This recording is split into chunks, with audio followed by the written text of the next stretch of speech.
வணக்கம் மக்களே, welcome back to நேற்று இன்று நாளை. இன்னைக்கு நம்ம வீடியோல டக்குன்னு ஈஸியா ஒரு 10 நிமிஷத்துல பண்ணக்கூடிய ஒரு ஸ்நாக் ரெசிபி தான் பார்க்க போறோம். முக்கியமா குழந்தைங்க ஸ்கூல்ல இருந்து ரிட்டர்ன் வரும்போது அவங்களுக்கு டக்குன்னு ஒரு ஆஃப்டர் ஸ்கூல் ஸ்நாக் மாதிரி நம்ம பண்ணி கொடுக்கலாம். பண்றதுக்கு நம்மளுக்கு முக்கியமா பிரெட் தேவை. மீதி இன்கிரீடியன்ட்லாம் நம்ம வீட்டில் இருக்கிற இன்கிரீடியன்டே தான். டக்குன்னு ஒரு 10 நிமிஷத்துல பண்ணிடலாம். இதை நான் எப்படி பண்ணங்கிறத பாக்கிறதுக்கு முன்னாடி நம்ம சேனலுக்கு நீங்க ஃபர்ஸ்ட் டைமா வரீங்கன்னா மறக்காம சப்ஸ்கிரைப் பண்ணுங்க.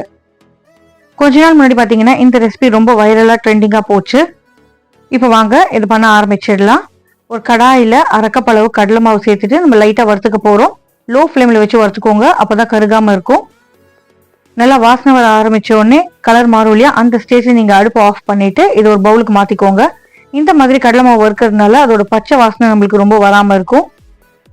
இப்போ இந்த கடலை மாவு கூட வீட்டில் இருக்கிற ஸ்பைசஸ்லாம் சேர்த்துக்க போகிறோம்.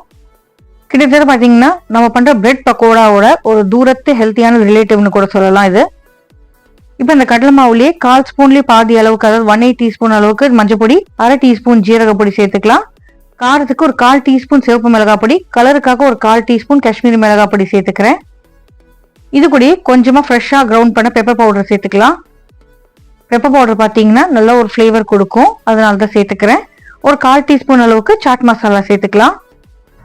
அவ்வளோதாங்க நம்மளோட பேசிக்கான இன்கிரீடியன்ஸ். இது எல்லாமே நம்ம வீட்டில் ஈஸியாகவே இருக்கிற ஒரு பொருள் தான்.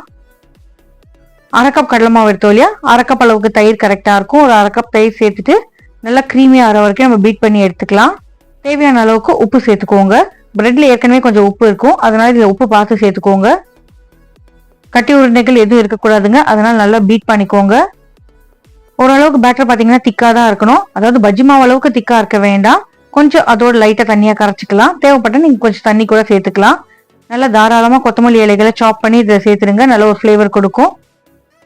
கொத்தமல்லி இலை சேர்த்துட்டு நல்லா மிக்ஸ் பண்ணி விட்டுக்கலாம். இந்த மாவு ஒரு 5-10 நிமிஷத்துக்கு ஓரமாக வச்சிடுங்க, ஊறட்டும். 5 நிமிஷம் கழிச்சு ஒரு பிரெட்டா இதில் சேர்த்துட்டு நம்ம 2 பக்கமும் நல்லா கோட் பண்ணிட்டு அதுக்கப்புறமா டோஸ்ட் பண்ணி எடுத்துக்கலாம். மாவு பார்த்தீங்கன்னா பிரெட்ல நல்லாவே உட்காரும்.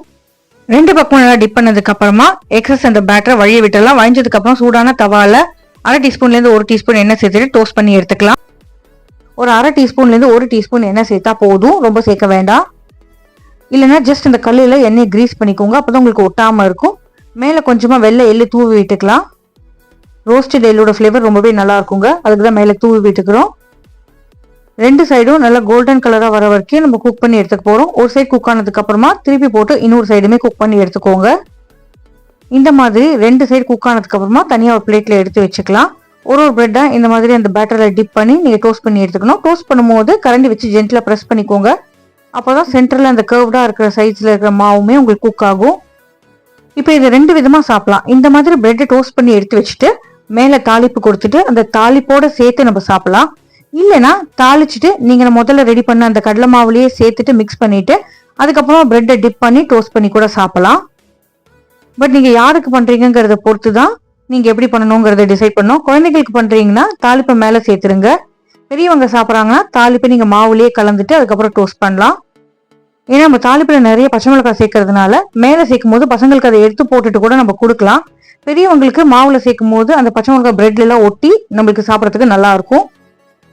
இப்போ நம்ம தாளிப்பு கொடுத்துக்கலாம். தாளிக்கிறதுக்கு ஒரு 2 டீஸ்பூன் எண்ணெய் சேர்த்துக்கிறேன். எண்ணெய் சூடானதும் ஒரு 1/2 டீஸ்பூன் கடுகு, 1/4 டீஸ்பூன் ஜீரகம் சேர்த்துக்கலாம். கொஞ்சமாக கருவேப்பிலை சேர்த்துட்டு 2 பச்சை மிளகாயை மெல்ஸாக நான் ஸ்லைஸ் பண்ணிட்டு சேர்த்துக்கிறேன். லைட்டாக பச்சை மிளகாய் எண்ணெயில் ரோஸ்ட் பண்ணிக்கலாம். வாசனைக்கு கொஞ்சமாக பெருங்காய பொடி தூவிக்கோங்க. இப்போ இந்த தாளிப்பை நல்லா கலந்து விட்டுட்டு நம்ம டோஸ்ட் பண்ணி வச்சிருக்கிற அந்த பிரெட் ஸ்லைசஸ் மேலே நீங்கள் சேர்த்துட்டு நீங்கள் சர்வ் பண்ணலாம். தொட்டுக்கிறதுக்கு கிரீன் சட்னி இல்லைனா டொமேட்டோ கெச்சப் இருந்தால் போதும். நான் முன்னாடி சொன்ன மாதிரி பெரியவங்களுக்குன்னா இந்த பச்சை மிளகாய் தாளிப்பை நீங்கள் மாவுலேயே கலந்துட்டு அதுக்கப்புறம் பிரெட் டிப் பண்ணி டோஸ்ட் பண்ணி எடுத்து சாப்பிடலாம், சூப்பராக இருக்கும்.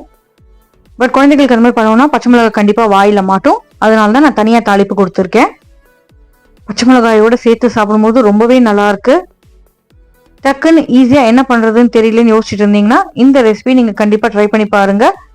பிரெட் அதுக்கப்புறம் கொஞ்சம் கடலை மாவு இருந்தா போதும், மீதியெல்லாம் நம்ம வீட்டில் ஆட்டோமேட்டிக்காவே இருக்கும். ட்ரை பண்ணி பாருங்க. ட்ரை பண்ணி பார்த்துட்டு எப்படி இருக்குன்னு சொல்லுங்க. நம்ம சேனலுக்கு நீங்க ஃபர்ஸ்ட் டைமா வரீங்கன்னா லைக் பண்ணுங்க, ஷேர் பண்ணுங்க, மறக்காம சப்ஸ்கிரைப் பண்ணுங்க.